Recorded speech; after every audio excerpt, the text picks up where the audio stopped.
We just had you over here, man. How did you enjoy your Money in the Bank experience? Man, I tell you what, that whole weekend was super, super run around. There wasn't a lot of time to enjoy where I was and what I was doing over there. It was kind of just go, go, go. Although I did get, where were we? Where was the last one? The C name, I can never remember it. Cardiff, maybe? Yes, Cardiff. Man, why can I never remember that name? Cardiff's going to hate me now. But that was the only place where I actually got like a couple hours where I had a chance to kind of walk around, check things out, look around and stuff. So that was kind of cool. But otherwise, man, it was just go, go, go, getting in late, getting up early, interviews, show, more interviews, another show.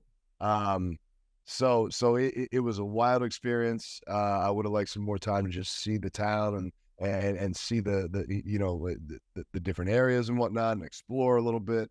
But it was a hell of a time, man. The shows were wild, they were loud, and a whole lot of fun.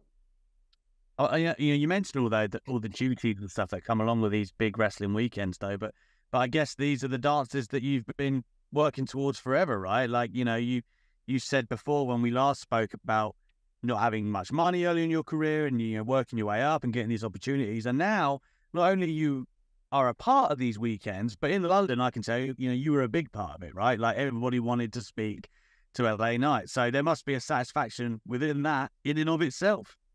Oh yeah, man. I mean, those first 10 years were very lean. And some of that I could put on myself, some of that I could put on politics, a little mix of both. Me not knowing how to, I guess forward my own agenda, but now at this point, certain things that happen as far as mindset shifts in myself, figuring that kind of stuff out, how to push my agenda, how to make things happen like that. And now here we are. And yeah, man, a big part, if not maybe one of the biggest parts of Money in the Bank weekend there. So it was like I said, man, it was crazy over there, getting pulled in all kind of different directions. So yeah, there's a lot of vindication that comes along with that for sure. And speaking of big weekends, let's kind of rewind a little bit to WrestleMania this year. I was there as well, and obviously having seen the Battle Royal that you were involved in, and the reactions that you were getting there, and obviously a lot of people wanted to see you win it. Wasn't to be that time, but how was it for you dealing with not quite getting the WrestleMania slot that you would have liked? Being there at such a grand stage, I'm sure you had your own ideas. Oh man, it was great. It was wonderful. There's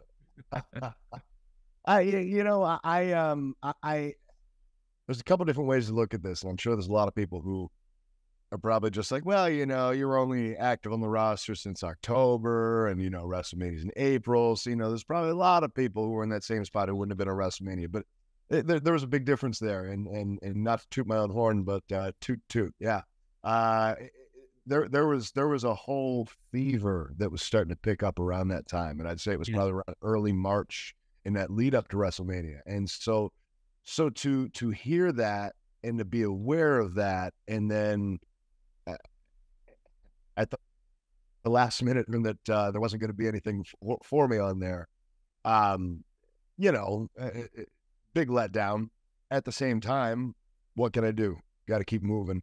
Got to keep doing my thing. And at the same time, I guess I can also understand the thought might be, well, this could just be fluke reactions. Maybe this isn't going to last. Maybe this is just, when it's been 3 weeks, 4 weeks or whatever since these reactions have been starting to pick up. Maybe it's just, a flash in the pan, flavor of the month. It's going to go away. And here we are months and months later, more than a half year later, and it's only picked up in pitch.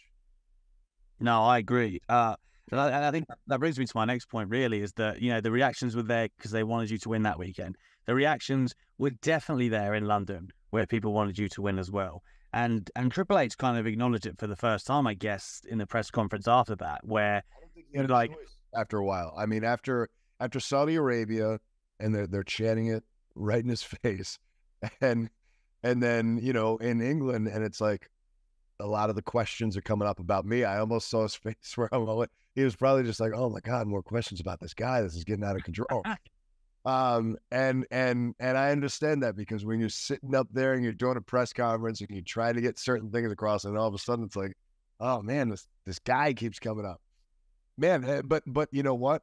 That's a sign. That is a true testament to the fact that whatever I'm doing is resonating. It's working. And I cut off your question, so keep going with whatever you were asking. No. I mean, you were kind of going to answer it anyway, to be honest. But I was more just sort of saying that, you know, for the first time, he really said, you know what, there is a plan. Like sometimes you just have to wait, right? So like people need the patience kind of thing to see where it's going with yourself. I mean, for you, is that, you know, I don't want to say gives you comfort, right? Because this is such an ever-changing landscape, but to know that it's comfort. Well, you know, it's such a big machine. You've got so many moving parts and so many bodies and people to factor in. I mean, hell, if you consider just SmackDown in and of itself, you've got at least, and I'm probably even undershooting this, at least 40 to 50 talents to look after. And probably more than that. I'm probably just thinking of just the guys. And then you've got Raw and you've got NXT and everything to coordinate. So I can understand you want to make some plans kind of in advance and ahead of time. And then when something like this happens, it's almost like, well, do I upend everything and change everything? Is this real? Is this going to last?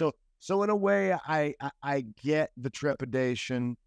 At the same time, there is a point where, and I think maybe now we've reached that, where you hear and you see and you understand what's happening and realize, all right, there's got to be a change of plans here. I mean, the other thing I wanted to touch on with yourself that I don't think we did last time was obviously you managed to work with Bray. That was your first kind of maybe singles one when you reverted back to LA Knight, right? It was the first extended thing that we got there. You know, I guess a lot of people down the years with Bray's character, they're like, oh, you never know how this is going to go because it was such a difficult character to book. But you kind of broke that mold and it became a very engaging feud that people seem to enjoy. Like, how much pleasure do you take working with him and how it all turned out? Like, how do you look back on it now as the jumping off point for where we've got to now?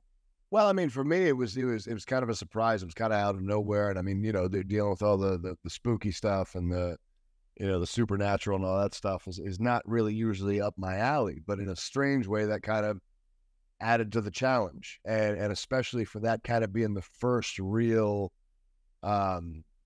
program for me, so to speak. It was kind of a cool spot to be in, because then it's like, okay, well, I've got the challenge of not just being me in this scenario, but now pushing up against whatever the hell this is, and figured out a way to make this work to where, you know, everybody comes out good in the end. But at the same time, let's be honest, in this business, you've always got to look out for number one, because nobody else is. And so with that in mind, there is a bit of a selfish notion of where it's like, all right, well, how am I going to make myself look good in this? But at the same time, I don't want to step on the other guy, but it's my business, you know? So in that sense, it's just, yeah, man, how can I make this work for me? And then secondarily, how can I make this work for everyone? And I think we found a way to do that on both ends. And as long as both guys are thinking that way, man, if you're there trying to make things work for you, and then also secondarily making things work for everybody, you really can't lose, I don't think. I know we've spoken a couple of times before about like influences and stuff like that, but it seems ex-wrestlers and critics alike, right? All they keep talking about is your influences and mannerisms that are similar to those. I mean, is that, how tiresome is that getting for you now? You know what? It doesn't matter. I've heard that. I've heard that since the very beginning. I've heard that since I started in 2003. You know, when I first started, people would say, "Oh, he sounds like The Rock," or "He sounds like Austin," or even my very first set of gear. Well, I think it was like my second set of gear. When I was in Ohio, I had red and yellow. And, oh, I was being Hulk Hogan. So everybody's always going to make a comparison of some sort. And I 100%, I'm 100% influenced by those guys. Absolutely. I'm influenced by Flair. I'm influenced by Savage. I'm influenced by Jake the Snake. I'm influenced by other entities outside of wrestling. I'm influenced by musical artists. I'm influenced by actors. So, I mean, yeah, all that stuff's in there. At the end of the day, you put all that together, you get that conglomeration, you got yourself LA Knight. I'm just not sure when it became like a bad thing. I thought a lot of, most wrestlers. I got to tell you what, you want to talk about a bad thing. Look at what I'm doing. And what people say that maybe my cadence sounds like somebody, or maybe my tone sounds like somebody. Brother, I'm watching people do gimmicks from 20 years ago, just straight up hand signals and exact catchphrases and dressing just like the guys and all this kind of stuff, to where it's like, wait a minute, I'm getting called out. But it is what it is. The bottom line is I'm probably getting called out because stuff's getting hot. I'm a hot topic, and people want my mouth coming out of their name because it's going to get them clicks, and I'm okay with that. You can go ahead and use my name. Yeah, you go. Listen, I'll be getting clicks. I know that. There you go. Just to close here, man, again, really enjoyed the back and forth between you and The Miz. It's one of those pairings, I guess, I hadn't really thought about until we came together. I was like, man, there's two guys who can really talk and make something fun. As for a jumping off point, that segment was fantastic. That's even another guy that I've seen people make comparisons to, and I've never really gotten that one other than, it's two white guys who can talk pretty well. Yeah. I mean, MJF has said the same thing, right? Right. And I mean, so at least with those two, I could see those two being a little bit closer. They have a more similar presentation. But as far as me and him, I don't know. But right now, it's kind of a feeling out process. And I would say that was a hell of a first feeling out process at this point. Yeah, for sure. I mean, at this point, you got the big win at SummerSlam. Just to end on, what's the next big thing for LA Knight to do? I don't know, man. I'm always looking up to the top. I'm always looking forward. And I don't know how many people actually watch Raw Talk, but after The Miz, I was talking about, what I'm looking for. And I'm looking, honestly, I'm looking at all the gold. I got in this to be the best. I got in this to be recognized as the best. And the only way you can do that is to be a champion.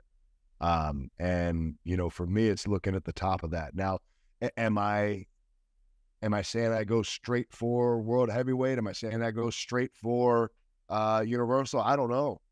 Might have to hit some Intercontinental on the way. Might have to hit some U.S. title on the way. But for me, it's all about the gold. I want to add to what we got back here. That will then add to the legacy and then give me reasonable argument to say I am one of the best, if not the best, to do it.